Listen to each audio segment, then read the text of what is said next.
अखिलेश यादव का बीजेपी पर हमला सामने आया है। दरअसल निशाना साधने का काम एक्स के जरिए किया है, यानी कि सोशल मीडिया एक्स पर पोस्ट के जरिए निशाना साधा अखिलेश यादव ने। नकारात्मक नारा, निराशा, नाकामी का प्रतीक। सीएम योगी के बटोगे तो कटोगे वाले नारे पर सियासत एक बार फिर से गरमाई हुई दिखाई दे रही है। विपक्षी दलों की ओर से लगातार काउंटर करने की कोशिश भी जारी है। सपा अध्यक्ष अखिलेश यादव ने एक्स पर पोस्ट साझा करते हुए इस बार फिर से निशाना साधा। उन्होंने पोस्ट में लिखा कि उनका नकारात्मक नारा उनकी निराशा और नाकामी का प्रतीक है।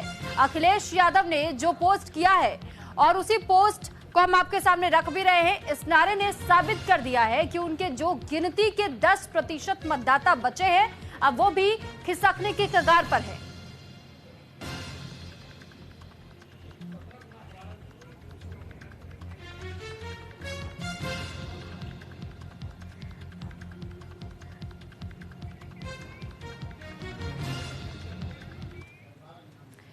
तो अब हम आपको अखिलेश यादव का एक्स हैंडल पर वो पोस्ट दिखा रहे हैं और देखिए कि किस तरीके से उन्होंने कई बड़ी बातों का जिक्र किया। नकारात्मकता नारा और उनकी निराशा नाकामी का प्रतीक है। उस नारे ने साबित कर दिया है कि उनके जो गिनती के 10% मतदाता बचे हैं, अब वो भी खिसकने के कगार पर आ चुके हैं और इसलिए ये उनका डर कहीं ना कहीं अब सबके सामने आ रहा है और उनको डरा करके करने की कोशिश में जुटे हुए। लेकिन ऐसा कुछ होने वाला नहीं है, ये अखिलेश यादव ने इस एक्स हैंडल पर पोस्ट करते हुए लिखा है।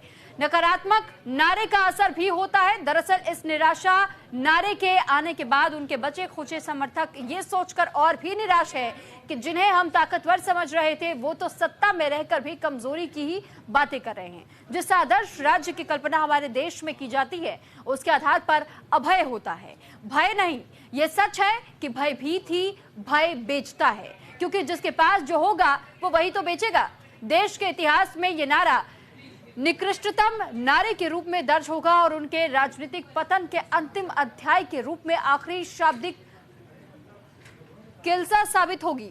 देश और समाज के हित में उन्हें अपनी नकारात्मक नजर और नजरिए के साथ अपने सलाहकार भी बदल लेने चाहिए। यह उनके लिए भी हितकार साबित होगा और एक अच्छी सलाह यह है कि पाले तो अच्छे विचार पाले और आस्तीनों को खुला रखे, साथ ही बाहों को भी, इसी में उनकी भलाई है। ये अखिलेश यादव ने पोस्ट साझा किया है।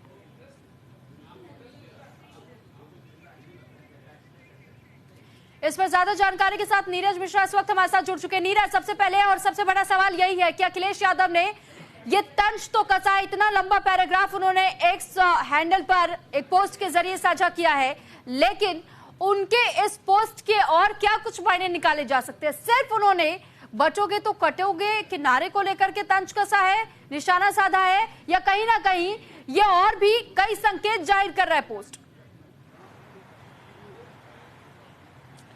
जी बिल्कुल, देखिए उत्तर प्रदेश में 9 सीटों पर जो उपचुनाव होने हैं उसको लेकर इस समय भारतीय जनता पार्टी और समाजवादी पार्टी में बिल्कुल बराबर की टक्कर हो रही है। और जिस तरह से भारतीय जनता पार्टी ने नारा दिया है कि बटोगे तो कटोगे, और ये नारा काफी लोकप्रिय हो गया है। तमाम पोस्टर्स और बैनर्स पे ये नारे दिखाई दे रहे हैं, न केवल उत्तर प्रदेश में बल्कि जहां जहां चुनाव हो रहे हैं वहां पर भी ये नारे दिखाई दे रहे हैं और काफी लोकप्रिय हो गया है। भारतीय जनता पार्टी के जो तमाम नेता हैं वो इस नारे को अपने अपने तरीके से, अपने अपने शब्दों में लोगों को समझा रहे हैं। अब चूंकि उत्तर प्रदेश में 9 सीटों पर चुनाव होने हैं और मुख्यमंत्री योगी आदित्यनाथ ने कमान संभाली है, तो दूसरी तरफ अब अखिलेश यादव इस नारे का ही जवाब अपनी भाषा में दे रहे हैं। कहीं समाजवादी पार्टी कार्यालय के बाहर पोस्टर लग रहे हैं कि जुड़ेंगे तो जीतेंगे, और आज फिर अखिलेश यादव ने ट्वीट के माध्यम से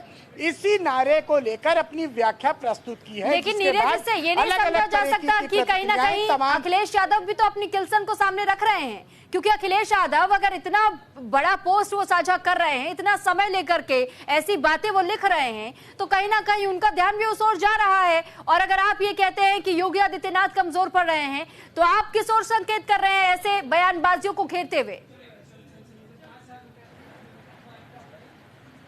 जी देखिए, अगर बटोगे और कटोगे, तो अगर ये नारा लोकप्रिय ना होता और इस नारे के पीछे तमाम लोग खड़े ना होते, तो इसका जवाब देने की कोई जरूरत किसी को नहीं थी।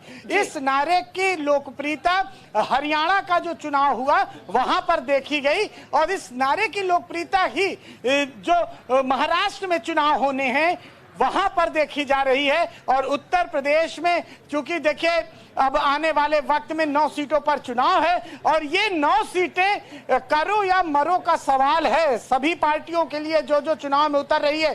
कांग्रेस ने तो इतना बड़ा त्याग किया है, इतना बड़ा बलिदान दिया है कि उसने अपने कोई प्रत्याशी नहीं खड़ा किए। कारण सिर्फ एक है कि भारतीय जनता पार्टी को किसी तरह हराना है। अब जब इस स्तर पर लड़ाई आ गई है राजनीतिक दलों की, तो सोचिए कि किस तरह से आने वाले वक्त में कांग्रेस हो या तमाम पार्टियां हो, समझौता किस स्तर तक उतर कर रही हैं कि भले वो चुनाव नहीं लड़ेंगी राजनीतिक दल होते हुए, लेकिन उन्हें सत्ताधारी दल को हराना है। और इसलिए हर तरीके से, चाहे वो पोस्टर वार के जरिए जवाब देना हो, चाहे वो ट्विटर, फेसबुक, इंस्टाग्राम या फिर सोशल मीडिया, जितने भी तरीके से हो सकता है, भारतीय जनता पार्टी के सत्ताधारी दल के हर सवाल का, हर नारे का जवाब दिया जा रहा है। सवाल तो ये भी है कि जो चिढ़ता है उसे चिढ़ाया जाता है, जो डरता है उसे डराया जाता है।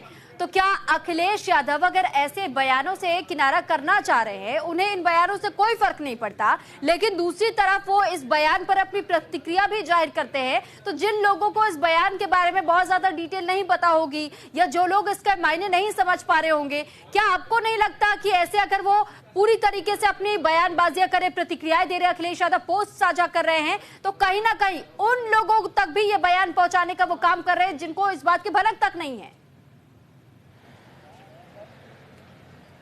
जी देखिए, ये नारा तो लोकप्रिय हो गया है, इसमें कोई शक नहीं है। जो मुख्यमंत्री योगी आदित्यनाथ ने कहा था कि अगर आप बटेंगे तो कटेंगे। हालांकि 26 अगस्त को इस नारे को उन्होंने दिया था, जब बांग्लादेश में तमाम वीडियो आए थे जहां हिंदुओं के ऊपर अत्याचार की तस्वीरें दिख रही थी। तमाम ऐसे सोशल मीडिया पर वीडियोस वायरल हुए थे।